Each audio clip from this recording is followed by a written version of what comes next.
Hey guys, this is Tom Hanks. Welcome to another stream. Today we will have the third and final race in the Oil Crisis Challenge. So today I'm gonna be on my own again, so it has hopefully no effect for you guys, but for me it will mean that I have to do everything regarding the spreadsheet and the results by myself again. But that's fine. I did that yesterday. So anyway, let's go ahead and fire up BeamNG.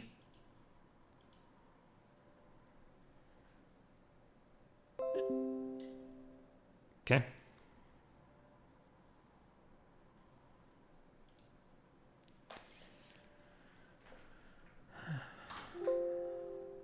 Right.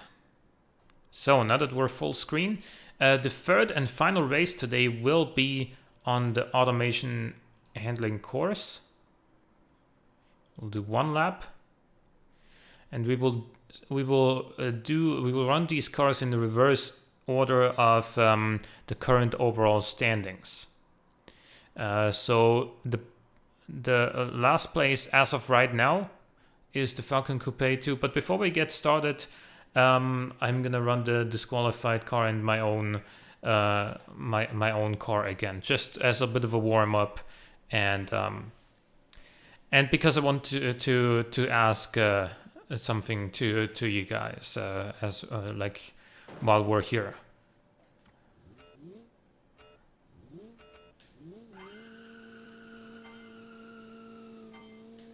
So obviously, since I want to give every car the same chances, because I want everything to be fair. I wanted to ask you guys, should I like stay on the tarmac on this track, or do you guys want me to cut corners? So clean or with cutting is basically my question here, because obviously with cutting you can get much faster times, but it might be a little bit inconsistent.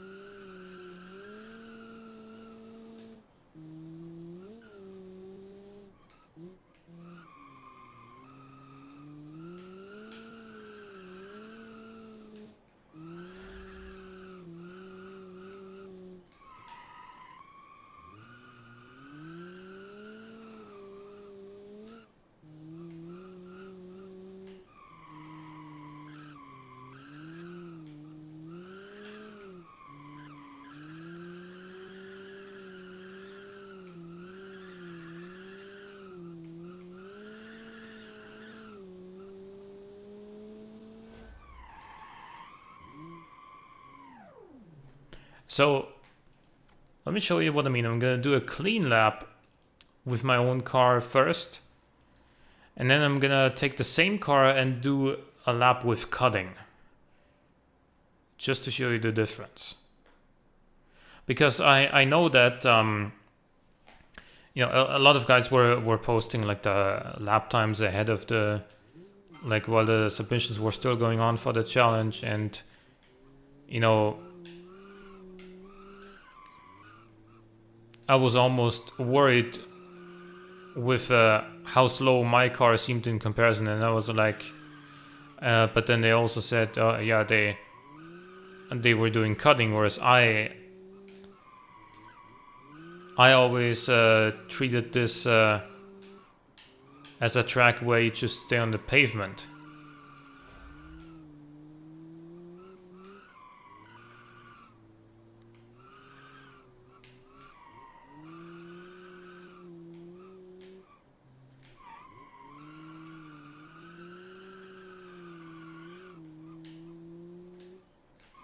So as I said, okay, pretty bad there, but as I said, this lap is going to be clean and always on the paved circuit, and then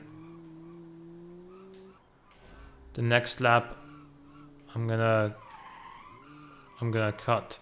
Man, way late on the brakes there, just like with the previous car. I underestimate how tight that corner is.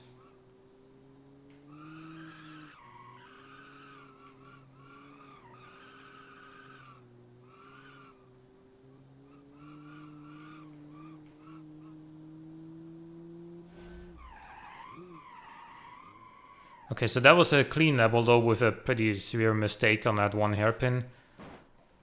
Now let's do a lap with cutting.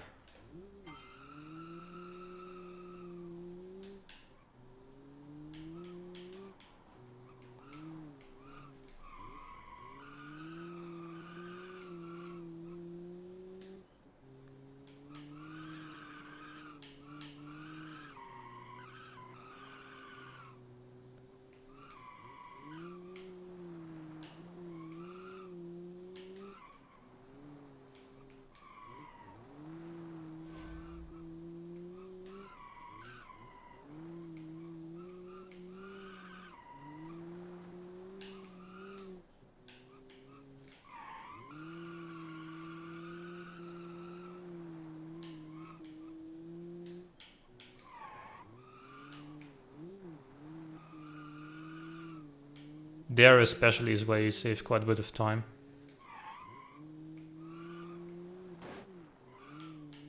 As well as here, of course.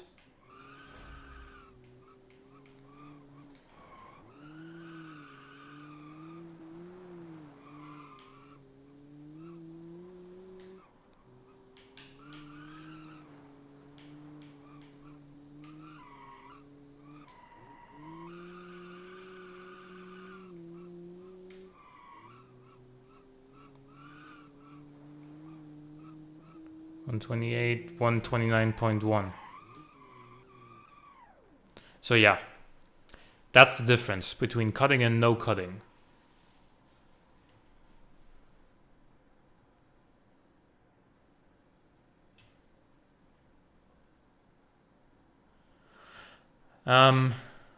So what do you want to see?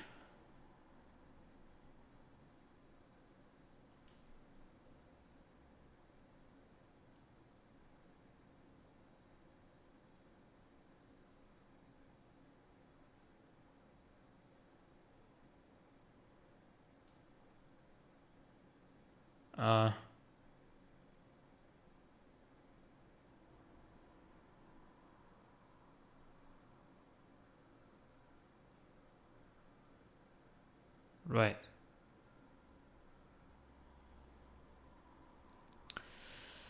Well,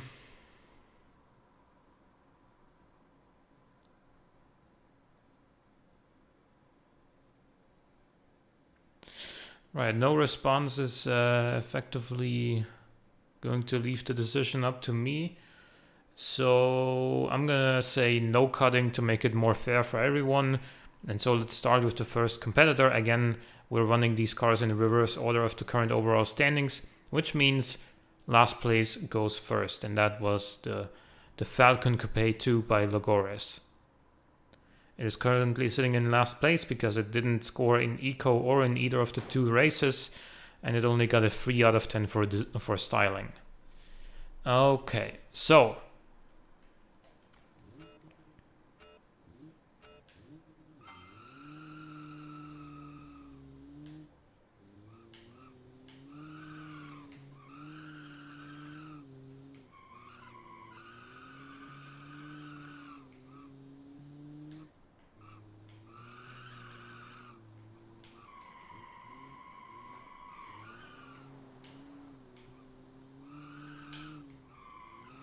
now this wasn't the slowest car in the two races that we've had so far, but it didn't score either.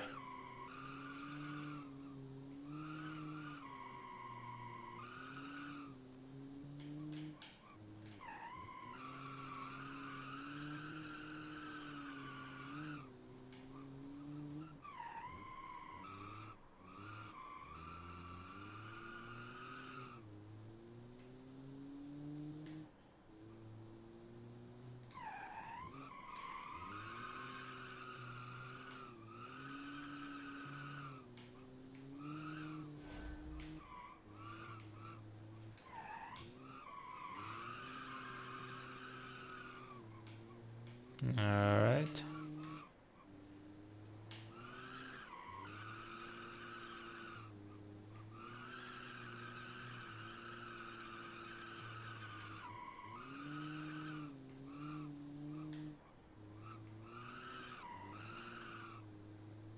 $135, 136.0 for the Falcon 2 Coupe.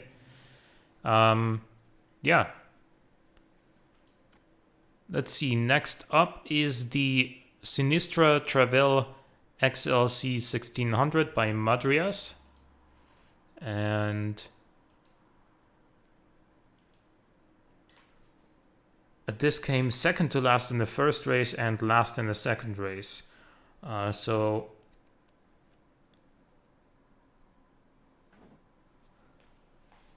let's see what this can do here, because power doesn't really matter on this one.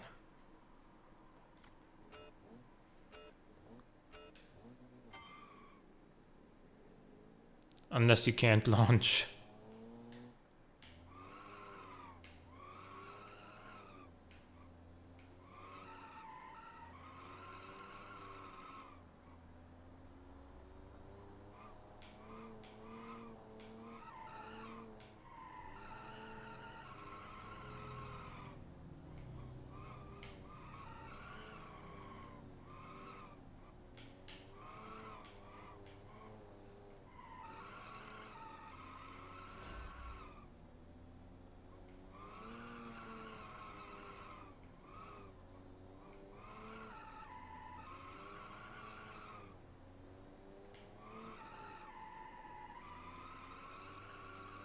See, handling wise, this is just not that bad, but I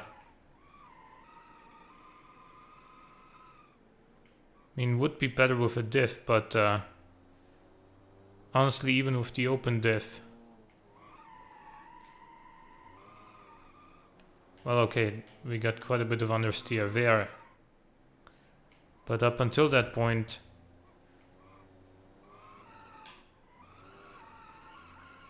it was really not bad. But obviously the big weak point of this is definitely the engine, with only 58 horsepower.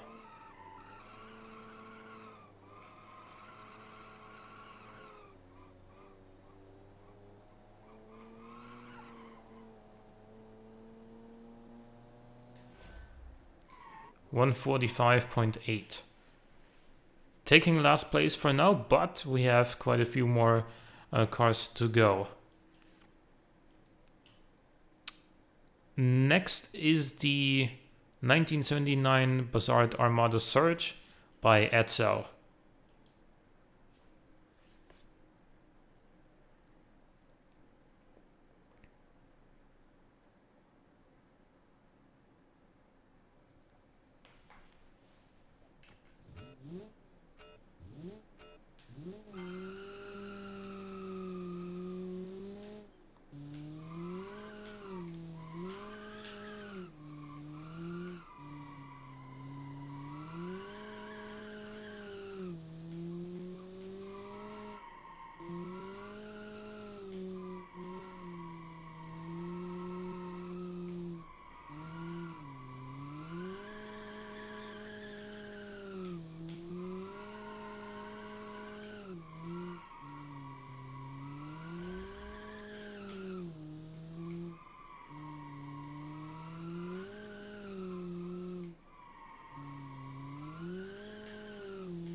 Well, it is faster than the Sinistra Traville that we just had, but no match for some of the cars that are still to come, I would imagine.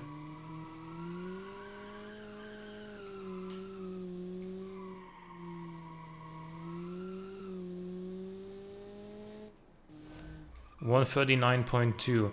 So it's actually 3 seconds behind the Falcon as well. So yeah, definitely some room for improvement there. Generally, I have to say, rear-wheel drive doesn't seem the way to go for this challenge, at least not with an open diff. Maybe with a locker it could be better, but certainly with open diff, I don't think you're gonna get very far. Next is the Mara Tovarish by Andy D. Again, we're going in the reverse order of the current overall standings.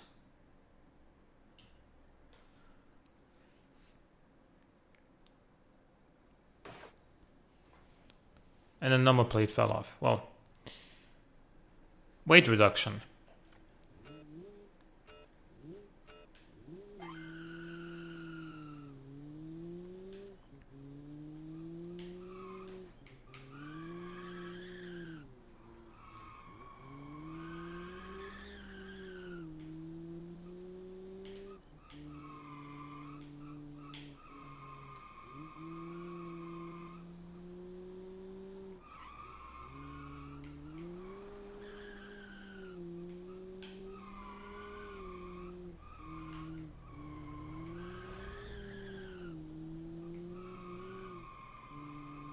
Well, this feels better than the last couple of cars we've had.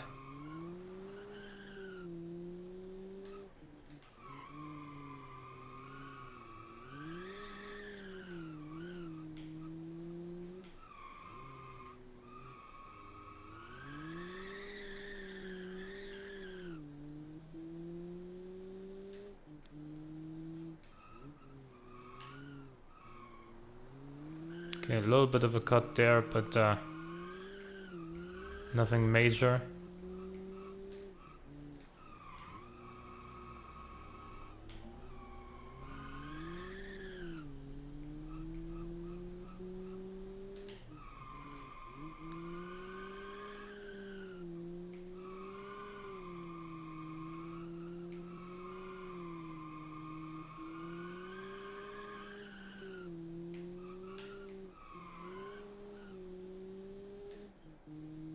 One 37.5.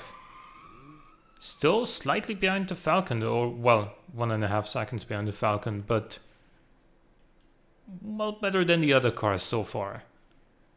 Next would be the WMC Lamia GSi by Tall Trini Guy.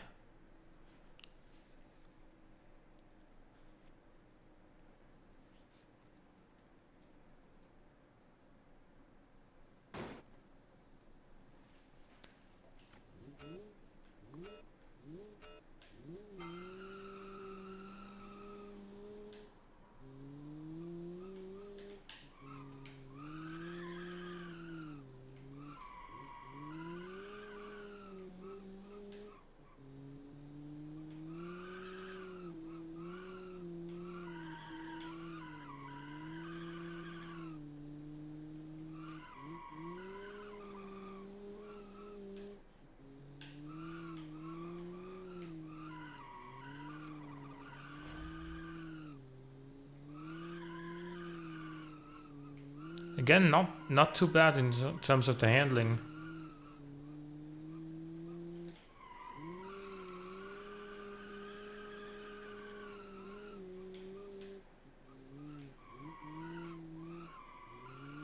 But missing a little bit of that urge coming out of the corner.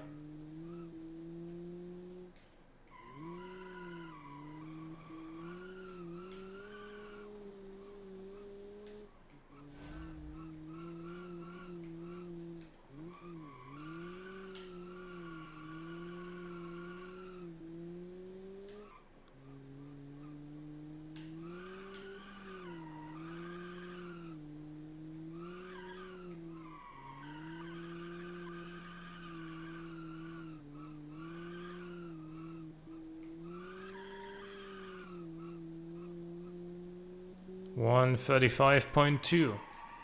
Okay, so that's the leader as of right now, because this was the disqualified car, and that was my 2 times, that with a clean lap and that with cutting. So yeah, 135.2 is the current lead as of right now.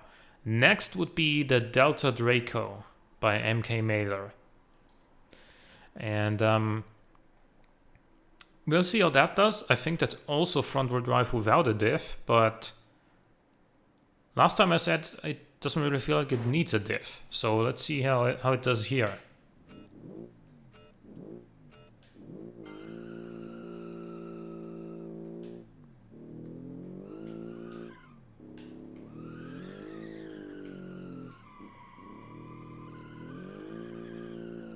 Okay, there it would have definitely benefited from a diff.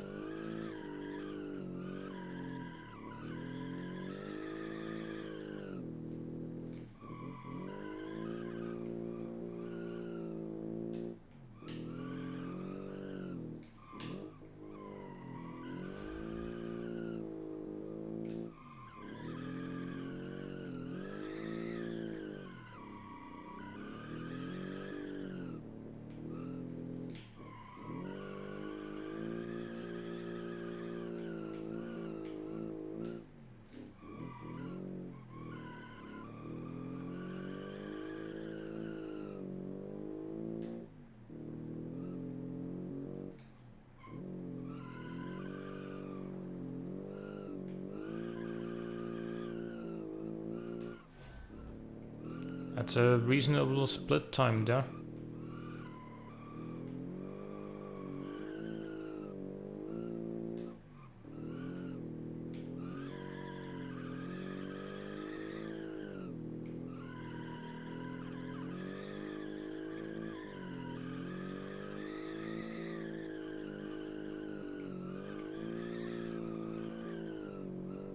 .134, 134.8.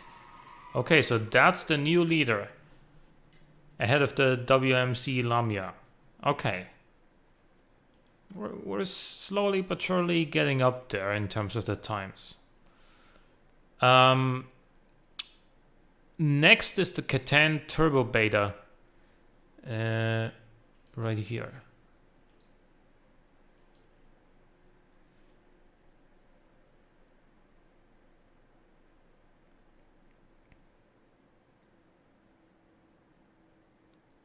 This is another rear-wheel drive car, and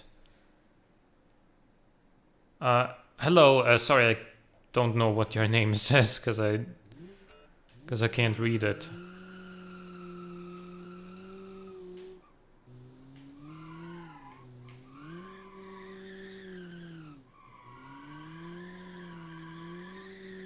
But this car, the Catan TurboBeta, is rear-wheel drive. So let's see how it does.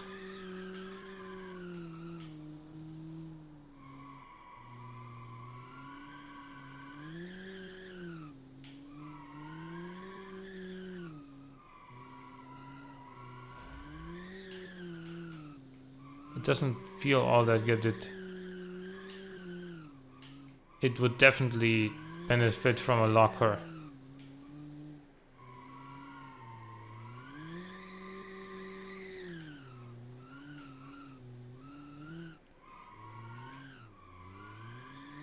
Hey Random41, how are you doing?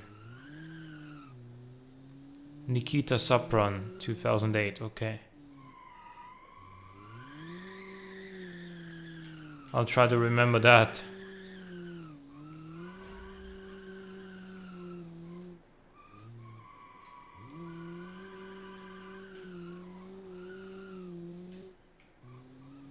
Let's just stick with Nikita, okay?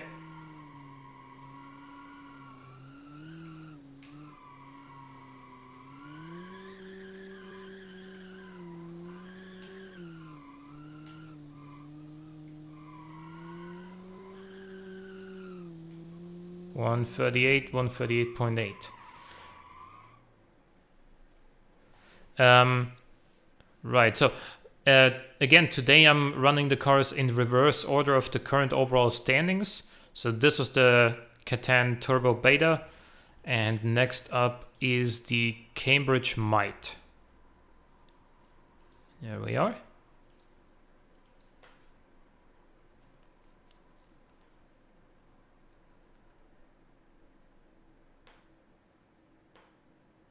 So Random 41, as of right now, in terms of the overall standings, you're actually still in the top 10, so you're coming up a little bit later.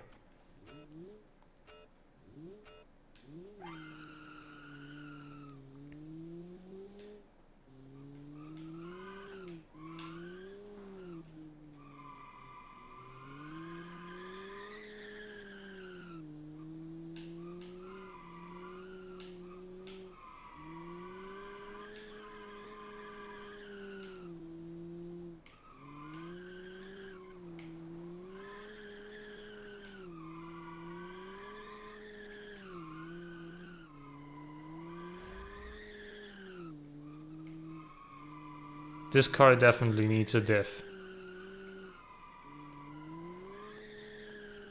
Like, we've seen some front-wheel drive cars that are like that have open diff and they handle well and don't really need a diff. In fact, one such car won last time. But this is not one of those cars. This really desperately needs a locker.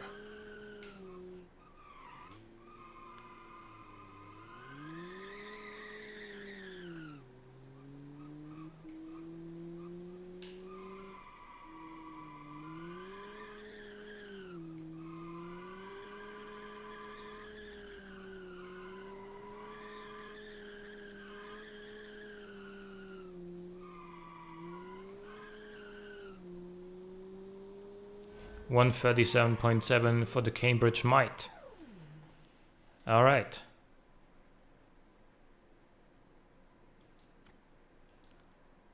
Next is the Viscacha 1.8 twin cam Club Sport right here.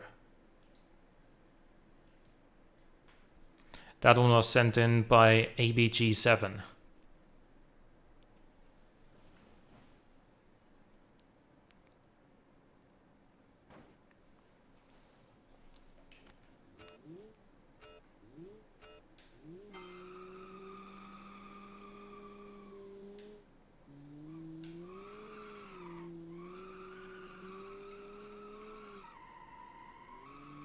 Again, another car that's front-wheel drive with an open diff and that really needs one.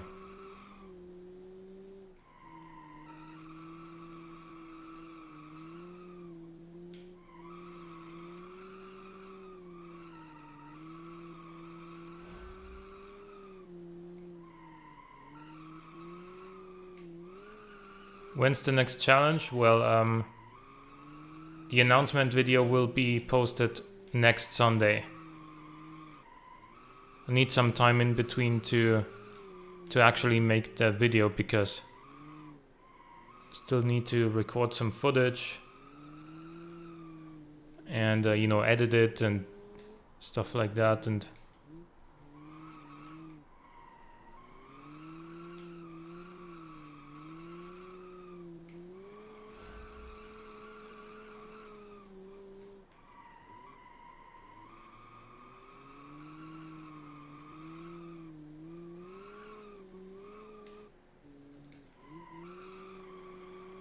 but I'll tell you right now, the next challenge is gonna be awesome.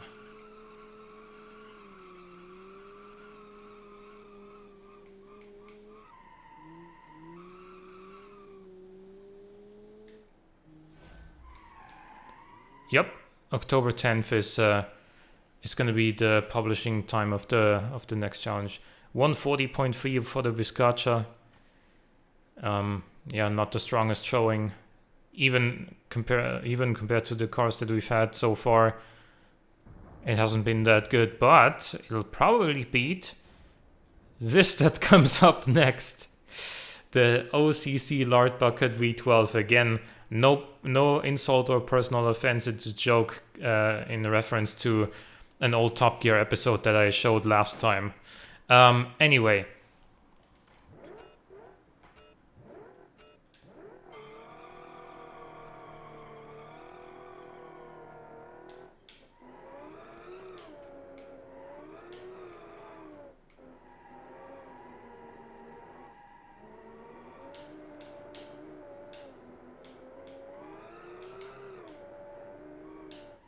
No, the Cayuga is gonna come near the end, because today I'm running the cars in the reverse order of the current overall standings.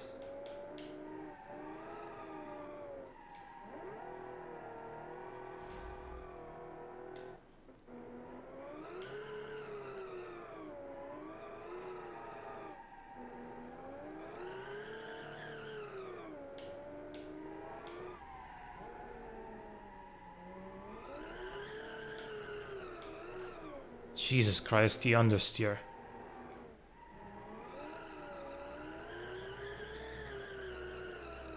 Psst, the poor tires.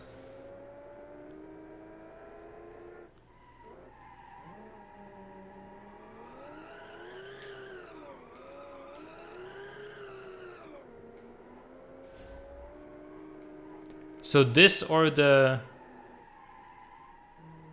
Sinistra Traville, which one's gonna come last this time?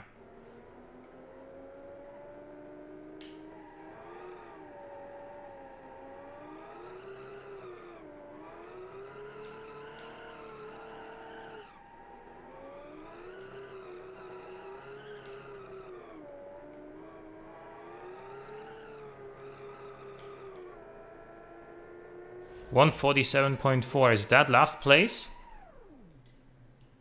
It is.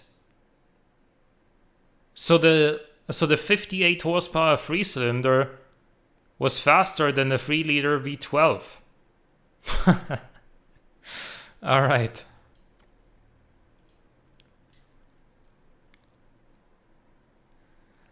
Next up, the McCoy Hustler by Sedan 57 Chevy.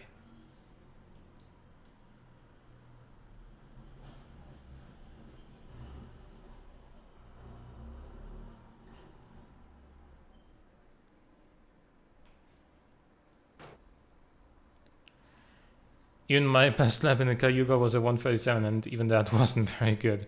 Yeah, I mean, that car is kind of a meme in itself, and obviously, now that it has a proper name to play into the meme, I think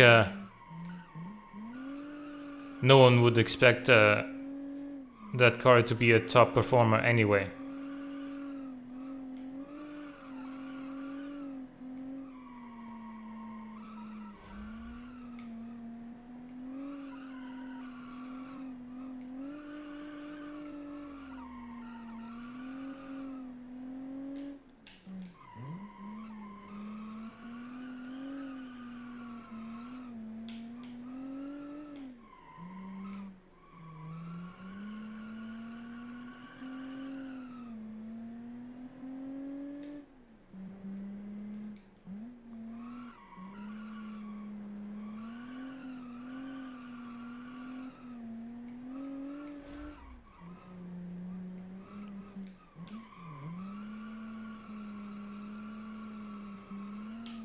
This was like 9 seconds faster up until that last checkpoint there,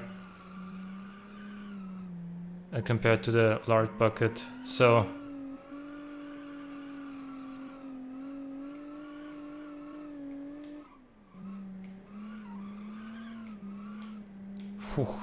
barely avoided those. 135.1 for the McCoy Hustler. Fair enough, didn't expect top performance, just better results, you know? Yeah, I mean, with a 3-liter twin-turbo V12, you would expect more than 111 horsepower too, wouldn't you? But anyway, so this takes second place as of right now, just behind the Delta Draco. Again, this is a disqualified car, and these are my cars. This one with a clean lap and this one with cutting. Just to show the difference. I did that earlier. So that was the McCoy Hustler. Next is the Zipper Mk1 by Genja FT. Yeah, that rear did look quite a bit like a Renault 25, but it looked good, you know. So this thing, 2.5 liter straight six, 85.8 horsepower.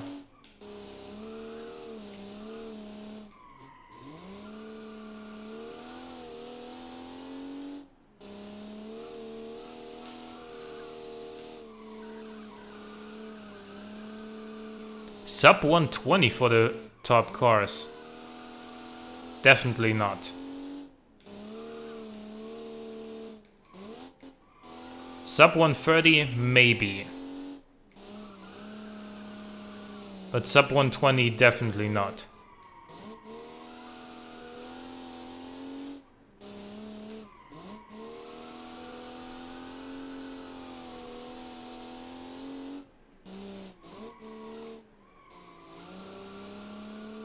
Because I go round the corners, I don't do cutting, so...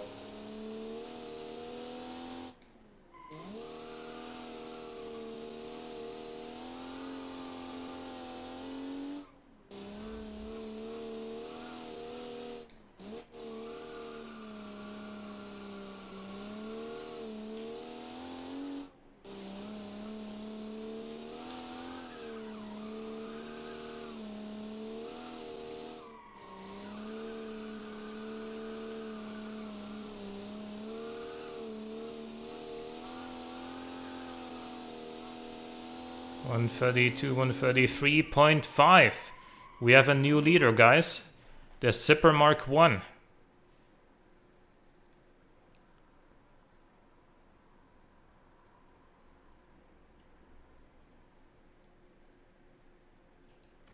All right, well done, Genja FT. Now we're getting into the sort of parts of the rankings where this might actually make it into the points this time, because we have 13 cars remaining, and not all of them might beat it. So next is the Halpin Star Mk1 HRE by Animated Gaming 12.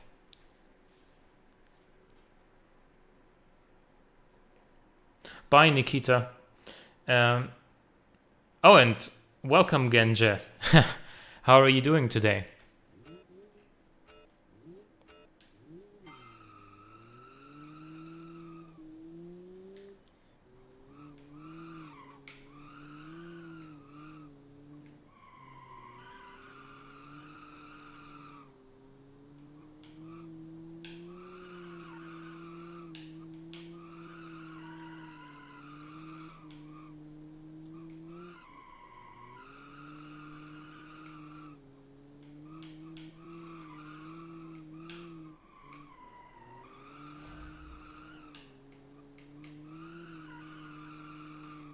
I'll tell you what, this does actually feel pretty damn good around here. The gearing also feels just right to always be in the torque band.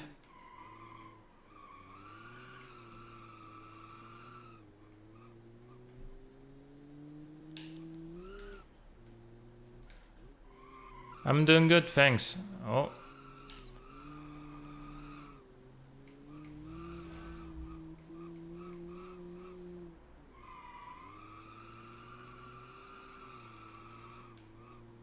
I went to the gym this morning, and but I went a bit later than usual, and then because later I went for lunch with a friend, and we went to an Asian all-you-can-eat buffet. So that's just the right thing after a heavy workout, you know, an all-you-can-eat buffet.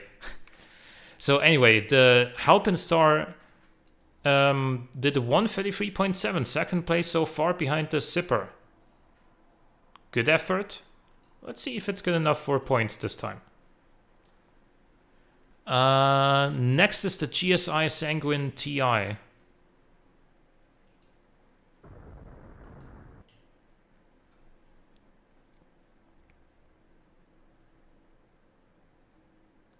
This is by Opposite Luck.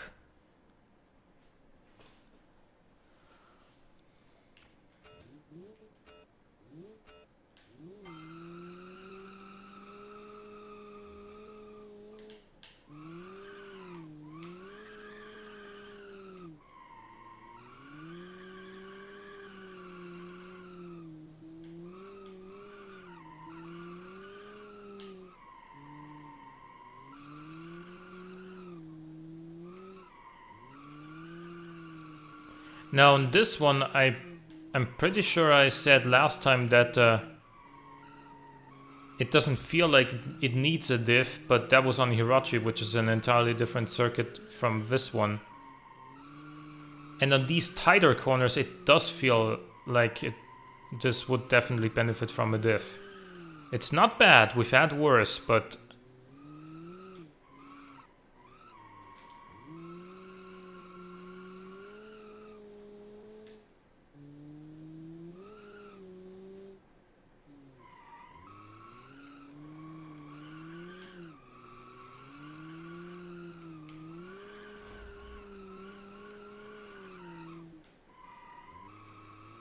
yeah, with a diff you could corner it quite a bit harder in this. Or with the locker anyway.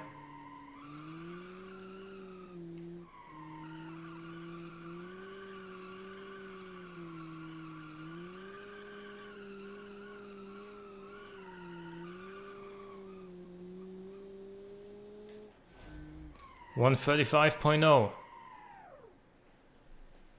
You tried to campaign yesterday, okay. And how did that go for you?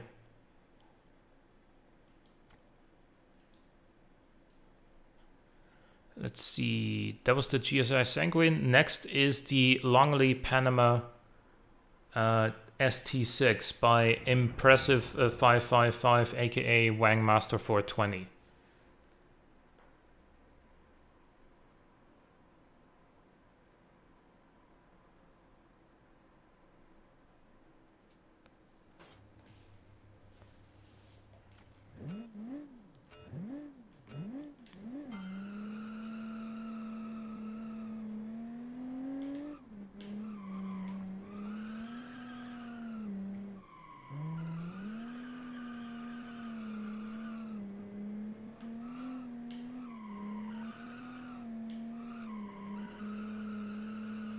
Absolutely awful.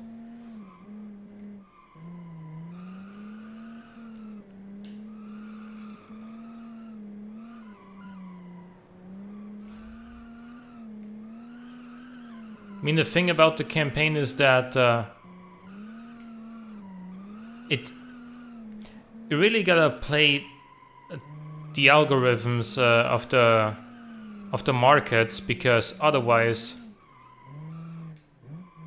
you're not gonna sell cars and then you make no money and then you go bankrupt. So you gotta kind of cheese a little bit, aka you gotta make what the game wants, and you can't always do what you want, and that's why I don't like the campaign very much. It's easier in the earlier years, like in the 40s, 50s, 60s, whatever. There it's easier to be competitive, but in the later years I found it's quite a bit harder. Look at that, 132.5 for the Longley. Hey Deuce the Truth, how are you doing? We are running the cars in reverse order of the current overall standings. This was the Longley Panama ST6 and it did a pretty good time here with a 132.5. But we have 10 more cars remaining. So next up is the Aikawa Hikari 2.0 Ecotronic by UNOS 100.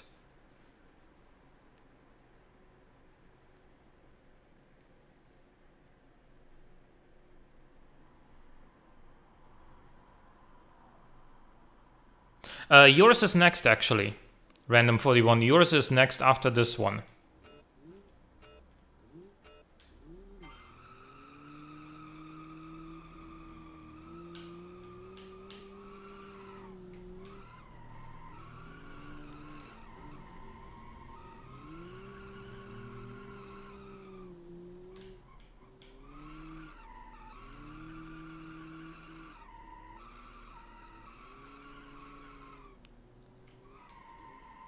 The one wheel peel is real.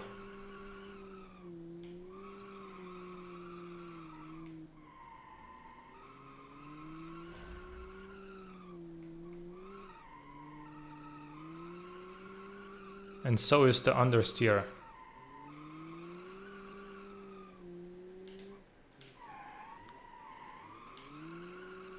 Had to use the handbrake there, otherwise would have plowed straight on.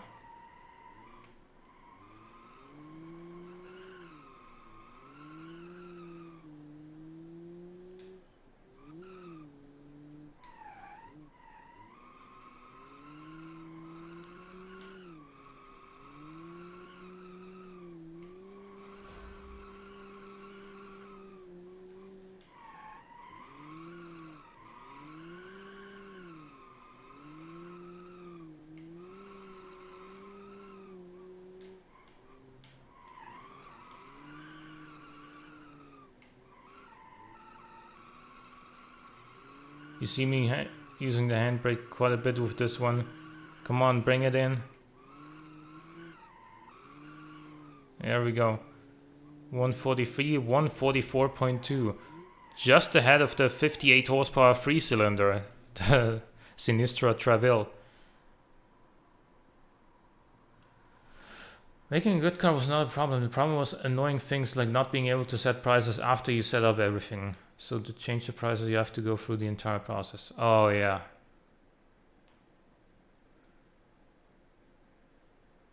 How could such a basic thing like editing profit margin on the fly not be in the game? It might be in future updates, but I don't know about that one.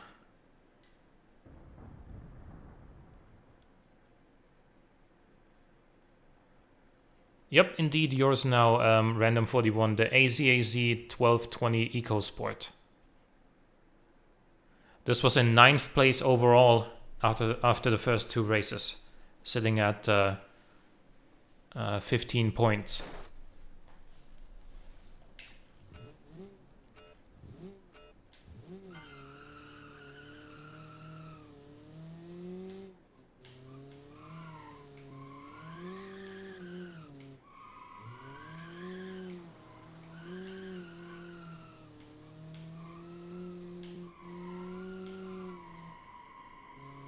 This definitely feels quicker around here than the Aikawa that we just drove.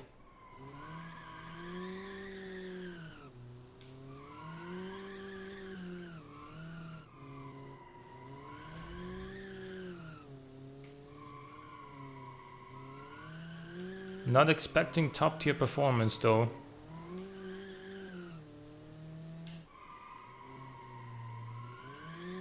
Based on the first split time anyway.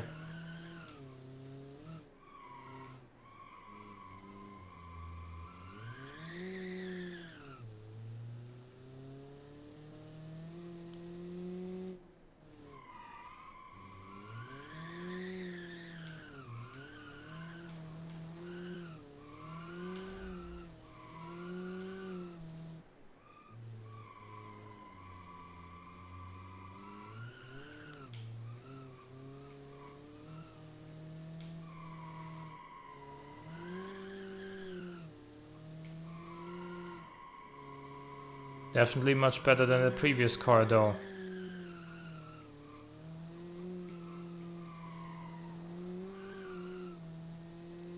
$136.6. No, the Juliet did not race yet. It is still coming up as it is in 4th overall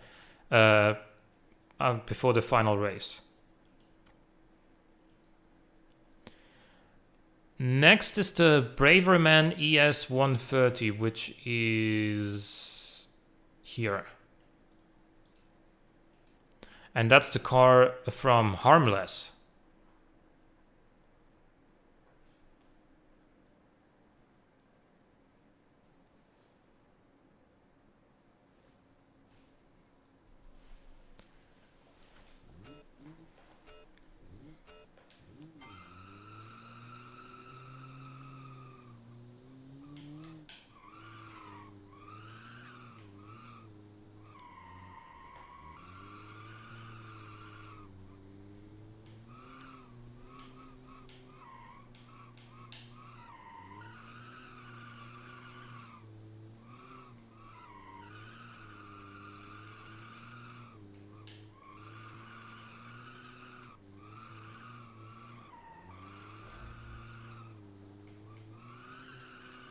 This is definitely quicker than most cars we've had so far.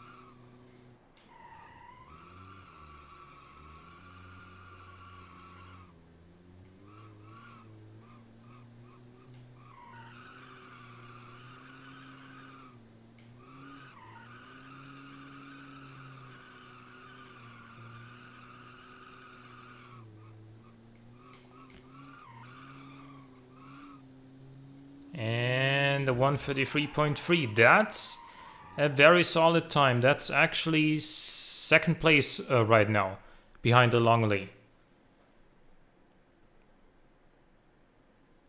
Very strong, but the Longley is still in the lead.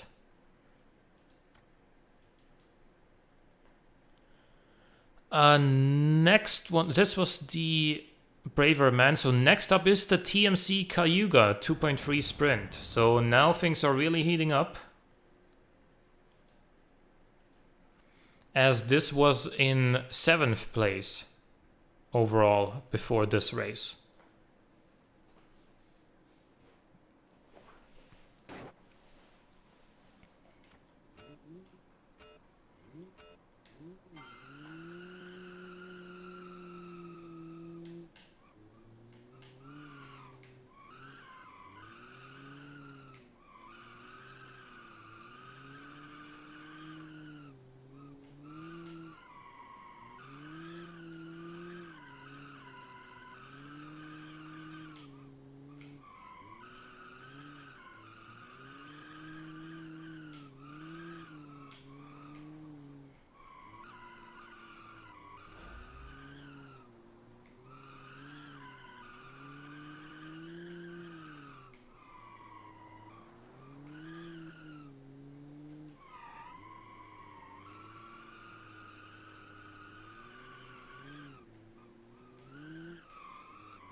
All right.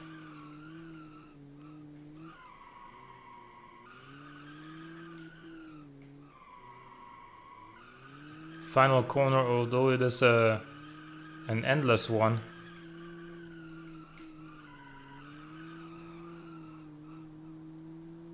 $135.3. That's 12th place so far, but that's actually 9th out of all the competitors. So still in the points. Might not be 9th after all the other cars have gone, but 9th for now. Next is the MAU Bojon V2, which won the race at Hirochi. It actually didn't score at the industrial side, so that the industrial side track was definitely closer to this one than Hirochi, but we'll see. It might surprise us.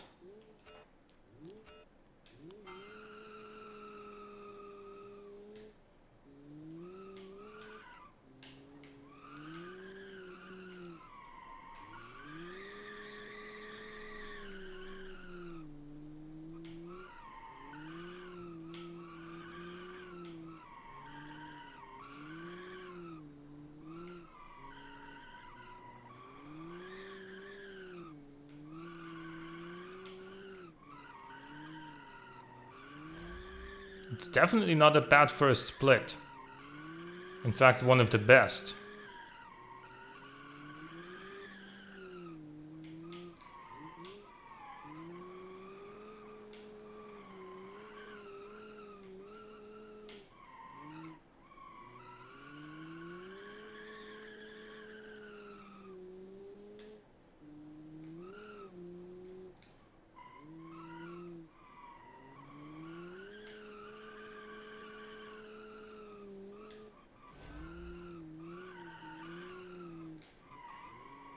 Still going strong.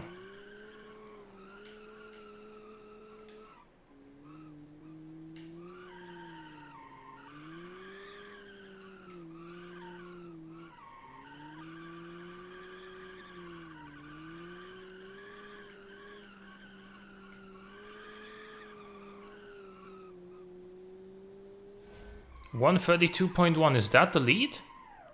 It is. Wow. Okay.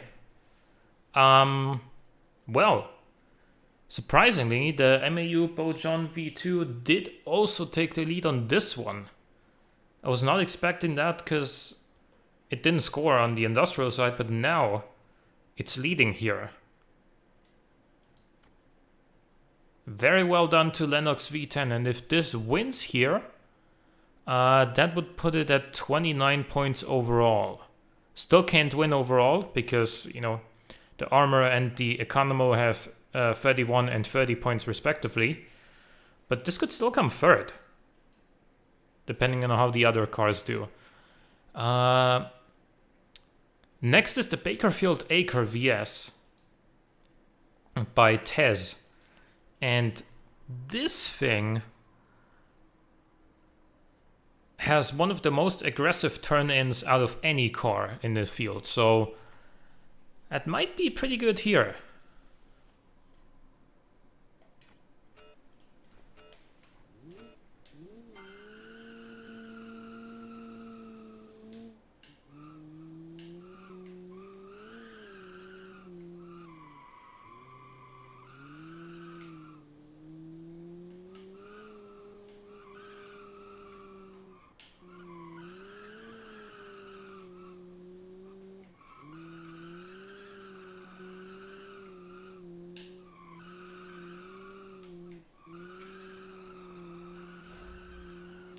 I think pretty good was an understatement.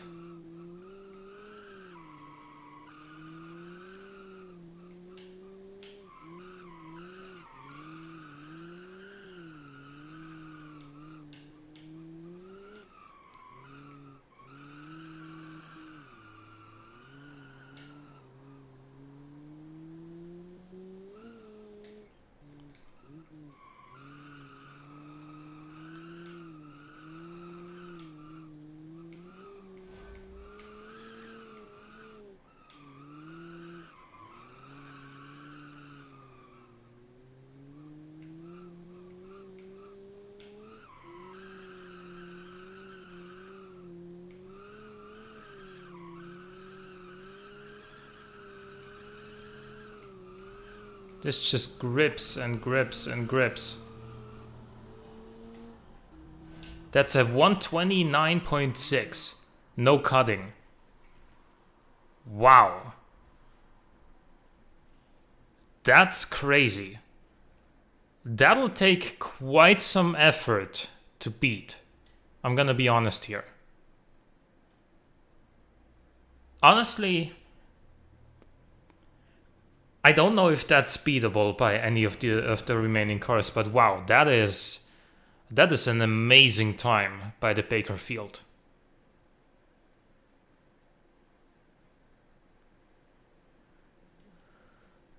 Cause probably made my engine with 2.4 OHV, made 115 to 120 horsepower and put a locker on my car instead. But yeah, I mean, I don't know. I don't know how much you would have gained out of that, because as it is, you scored 7 in the in economy and then 10 for styling. So you would have definitely lost some economy on that pushrod engine probably. And I don't know how much it would have changed in terms of performance. So can't answer that. Next, wait, this was the Bakerfield Acre. Next is the Wells Juliet GT4. Currently sitting in 4th overall. But that time from the Bakerfield right now, that's gonna be pretty difficult to beat. I'm just gonna say that right now.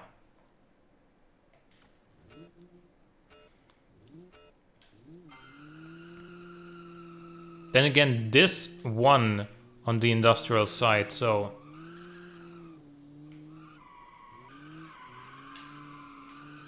Had to use the handbrake there because it wouldn't have gone around otherwise. The turning on this is decent or good even, but nowhere near as aggressive as on the Bakerfield. As a result, it is already nearly 2 seconds behind.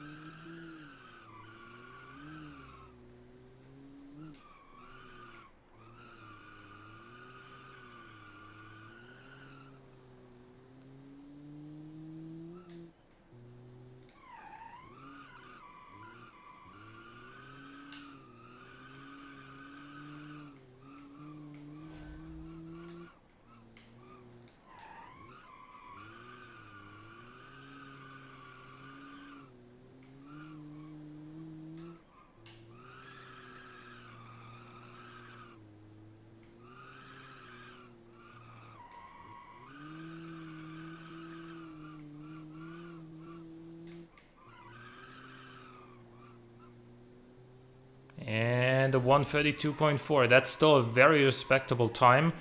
That puts it into third place for now. Not beating the Bakerfield, but still a strong showing from the Wells Juliet. Next is the Hennessissy Supahot by Aaron with Pizza. Third place overall coming into this race. Sitting at 25 points. Good driving, thank you.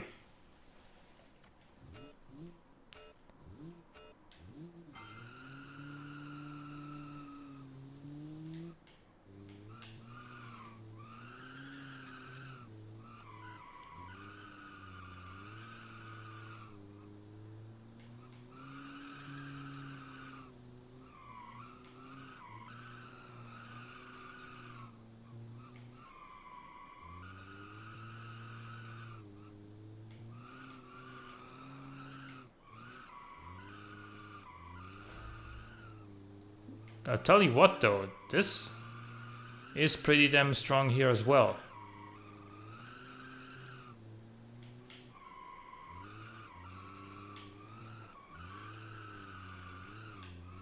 It may not sound like it because the engine is so low revving and sounds kind of like a vacuum cleaner, but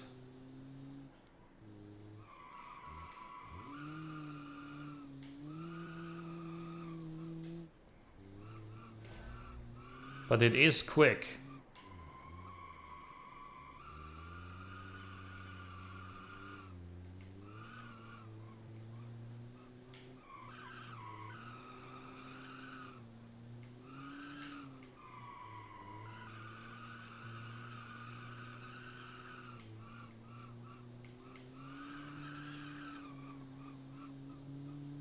$131.7. So that'll put it into second place behind the Bakerfield right now.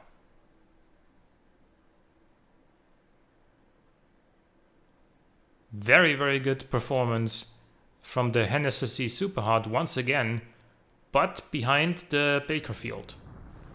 So now we only have 2 more cars remaining. The Economo McEconomoface by MKR. And then obviously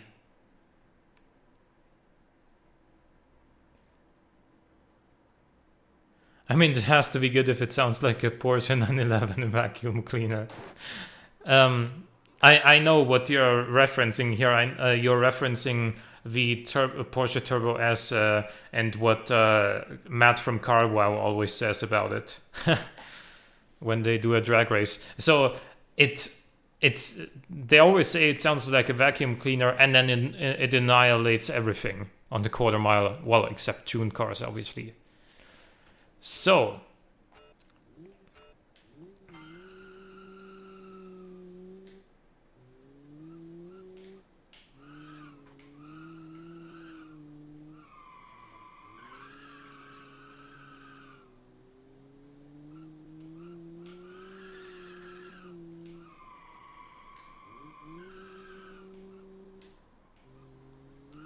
So really short gearing on the Economo.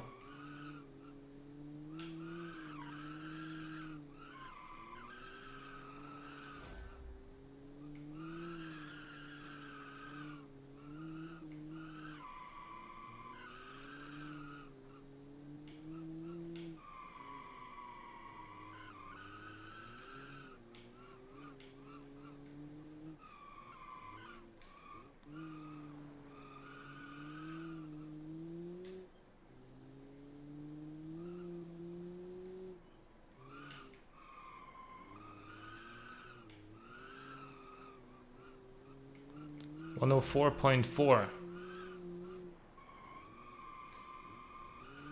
Very good split time there. Not quite in front, but should be good for a second or third place here.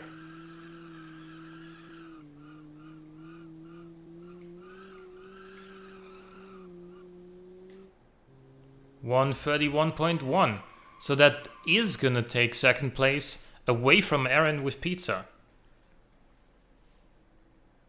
Hello Lennox V10, how's it going? Yep, indeed. So this was the second to last car, because today we're running it in the reverse order of the current overall standings, which means last but definitely not least, since it is the current overall leader, is the Armor Highland Turbo. So basically this has to beat the Economo, which is currently in second place, if it wants to win overall.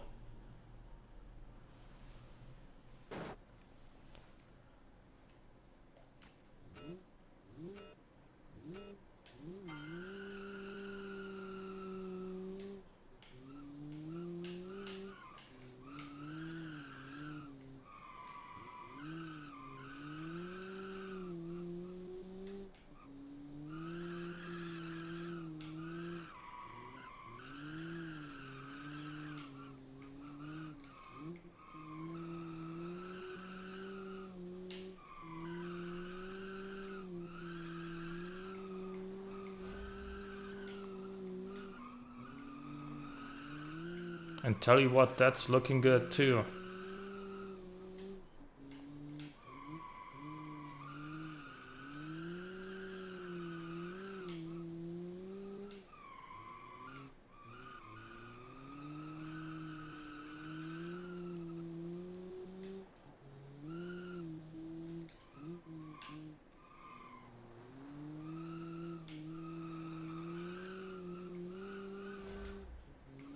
Wow, that looks very good.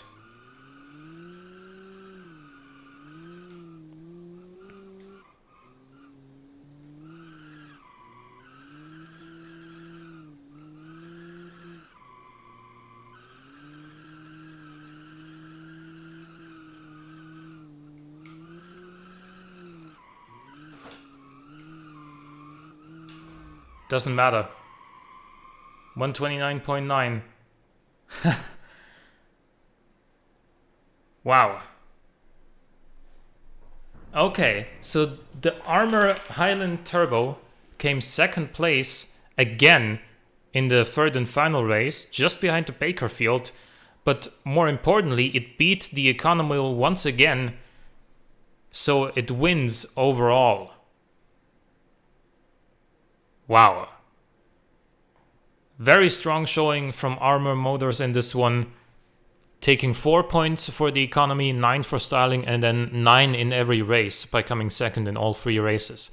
Definitely the most consistent performer, but you also have to give a big shout out to the Economo, which was the most economical car, got an 8 for styling, then came third in the first race, only seventh in the second, and then third in the last one. So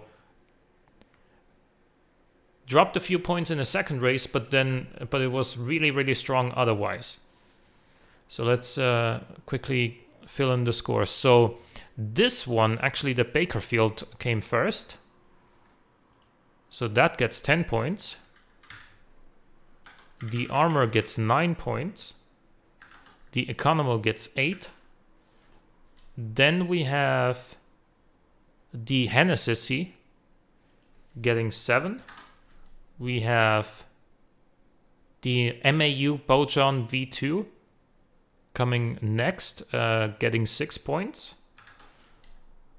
Then we have the Wells Juliet, 5 points for you. Then we have the Longley. Surprisingly, this actually held the lead for quite a while.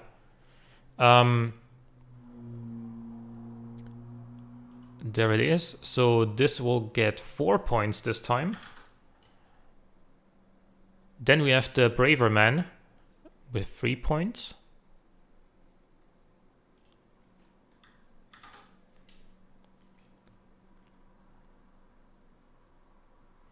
Then we have the Zipper scoring 2 points this time.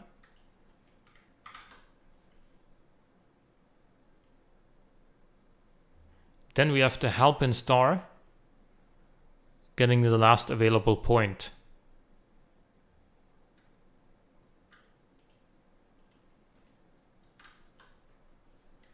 Okay, and then everyone else gets 0.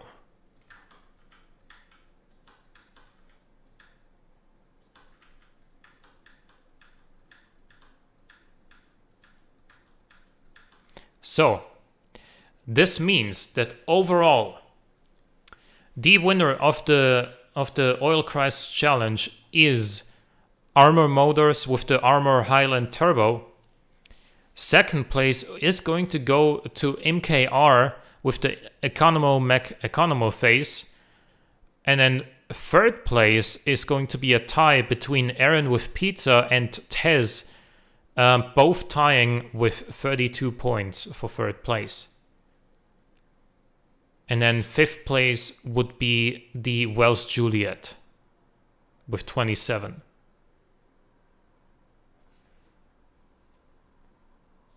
Are you gonna try and improve any of these? I don't know. Do you mean like in a way like I did with the weekend race cars? Is that what you're referring to?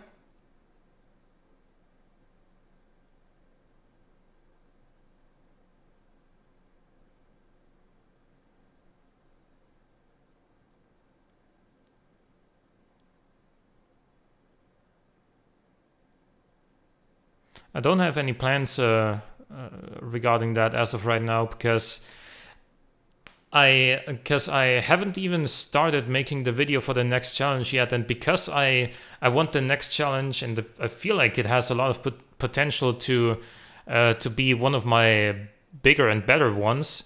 I really want to put some good effort into the video of that, and maybe if I have the time, I'll do something like that with one of these cars, with some of these cars as well, after I'm done with that video, but that takes priority as of right now. Anyway, hope you guys enjoyed, and congratulations to Armor Motors, and again, big shout out as well to MKR. It was really close overall, but in the end, the Armor was just a little bit better. Thank you guys for watching, and I hope to see you again next time. Bye bye.